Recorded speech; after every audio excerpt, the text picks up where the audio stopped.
Now we're going to talk about how. We're going to start giving ideas on how to do this. So first off, here's a little picture from Ratchet and Clank. So this goes over it again. What are views? What are vistas? You know, it shows a great vista of the Taj Mahal. There you go. Just great stuff, great stuff. And then it talks about why. But we're going to go into actual ways you can do it using these pictures. And I'm going to kind of bring you guys through a list of ways you can use, whether it be a 3D or a 2D game, views and vistas to your example. Okay, all right. So the first one is this. When you're making, this is all for 3D right now. This is all 3D. All 3D. Create a place where the player can physically be and look out over your game world. Yeah. Create an establishing vista. In film, we call it the establishing shot. That's when you first get that shot where like the camera's going down the rain-soaked, tarmac right before the plane arrives. Stuff like that. Yeah. So create that establishing view. It needs to be relatively early on. And it can be something high up, it can be something straight ahead, it can be something looking up at. Give us a sense of the size and the beauty of your world. Yeah. Look at that. So that's my first piece of advice for you 3D game developers, is create an establishing view and have it be the most impressive pieces that you want to show at this part of your game. Yeah. And do we have any 3D game developers right now in chat? Yeah. Because if so, we'd like to hear from you. Are you using any of these techniques? Yeah. All right, so here's one as well. This is a great one because it's using Super Mario Galaxy. Oh. Use that view, use that vista, set up a focal point for your game's hook. It could be, here's a really good example using Mario Galaxy. When you first start playing Mario Galaxy, you get a view of the Mushroom Kingdom, then you go to the first area, the first little world, and there's one thing for Mario to come up to.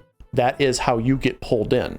So that hook, that thing that pulls the player into the game, you can use that vista, you can use that view. You can zoom up in on it. You can have it like Navi from Ocarina of Time say, hey, listen, and it comes back to where Link is. You can do those little things where it draws that player's attention deeply to where they need to go for that first hook. Yeah. So all you developers out there, go ahead and put down in your 3D world, as soon as you need to get that hook into that character, follow me, go here, look at this thing, watch out for that thing. Okay. And then boom, there's your hook, and you're using a view and you're focusing in on it. Okay. Burke is kind of there. Okay. Somewhat there. Their game is grayscale right now. He says all enemies are basically mannequins. Okay. With just the name tags. I see. As placeholders. Just placeholders. Well, hopefully, Burke, this will help you when you're ready to actually create your game world and not just the parts that you're using to make your game functional. Right. Here's another one. Direct players. In fact, there's the Oblivion. Yeah, there that's it. So here's the thing. Every single 3D developer listening, make sure that at the beginning of the game, you have a view or a vista to draw attention to where the player needs to go. Thank you. Even if it's open world, that first place. If it's an open world and they choose not to go to, that's on them. That's the freedom of open world. But give them a clear focus. If you have a character step off of a train, and the first place that they need to go to is the Old Bailey, I'll just mention that again. Then have them step off the train, could have a third-person view of their character. They're off the train, they kind of wipe their brow, they look at their timepiece, and then they look up, and then you sweep the camera around, and you show the Old Bailey. Yeah. And then you bring the camera into the player, or behind the player, or whatnot, and give them control. So use that, and do it whenever you need to. It doesn't have to be at the beginning of the game. Right. You could have, in your alien invasion story, you could have your characters crawl out from a sewer, after escaping the aliens in there, and they're like, we don't know where to go, what are we going to do? And one of the characters says, well, what about there? And he points, and it's the one building in DC still standing, the White House, and boom, you kind of zoom in on it, and the player now knows they need to go there. Create a cinematic moment in your 3D game world. And it could just be a view, like here. It could be a whole vista. It could zoom in, like zooming in on the alien ruin, whatever. Draw attention so the player has an idea where to go. You can be as active which is drawing attention actively through cinematic techniques, or is passive, which is just showing it as you want to be. Here's another thing that I recommend to you all. When you're creating your 3D world, have those first couple of vistas and views, those first couple of areas really showcase visually what your theme is going to be. Again, this is the beginning of Super Mario Galaxy. It's the star ceremony. It's a path up to Peach's castle. You know this is going to be a whimsical star-based game. I mean, they even have stars over here. Yeah, they do. And stars are a big, huge deal in Mario Galaxy. Yeah. So from the offset, the player knows what to expect. It's going to be this whimsical game with lots of clouds in the background and starscapes, lots of actual star-shaped things, and Mario running around over the horizon, because there's a horizon right here where Peach's castle is behind it. Yeah. You have set the thematic expectation with just one part of your game. So you guys want to do that for that opening area.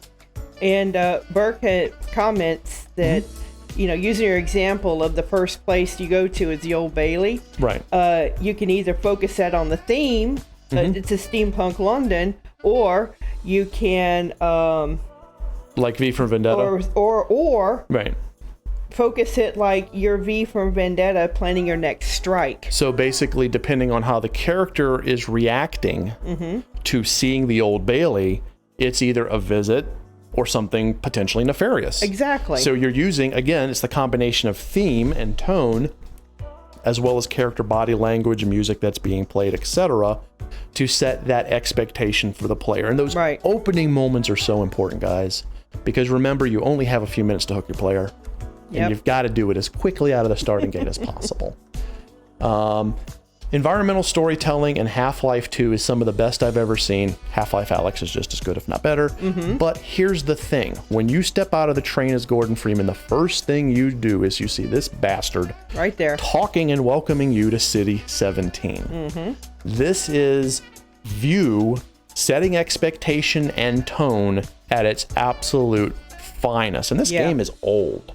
So it's just really well done. And you can do that, you know, record an audio track, make an animation, showcase a person. Here's one with the whole London Old Bailey thing.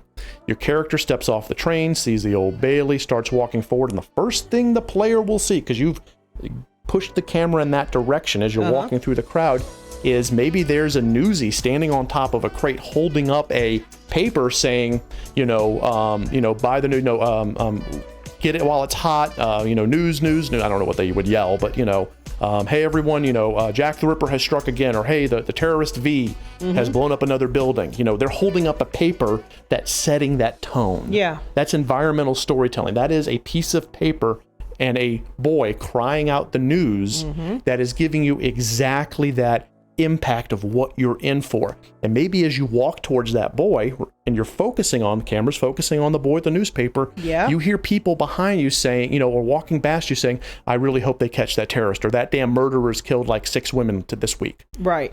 So you are 100% just with one little view. One view.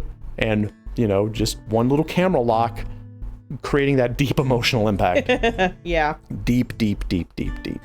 Managing tension and intensity, same thing. Yeah, same thing. This is like, again, they're talking about Half-Life 2. So instead of doing it to create a cinematic moment, you're doing it to create tension. Yeah. Like, let's say that your character is a female walking down an alley in London, and you kind of hear scrape, scrape, scrape, scrape, scrape as you're going down an alley, and you see like a person is kind of huddled up in there, and they're like, they kind of let out a gasp and they move in the other direction. You hear scrape, scrape, scrape, and it's getting closer, and the music starts tensing, and all you can see is the back of your character's head as you're trying to get through the alley. Yeah. You've locked the camera, you're viewing the back of your head, you're hearing your character's breath, you're just seeing things in your peripheral to the left and the right that could be cues that people are getting out of the way, you might get attacked, that kind of thing. Right. You're creating intensity by just viewing on one thing. In this case, ended up being the back of your character's head, but whatever you do, or even better yet, instead of the back of the character's head, it's the exit of the alley. There we go. There's the exit of the alley. There's the safety. There's that safety. And you're going, and you're hearing the breathing, you're hearing the scraping. I mean, shit, I'd play the hell out of that. I'd play the hell out of that.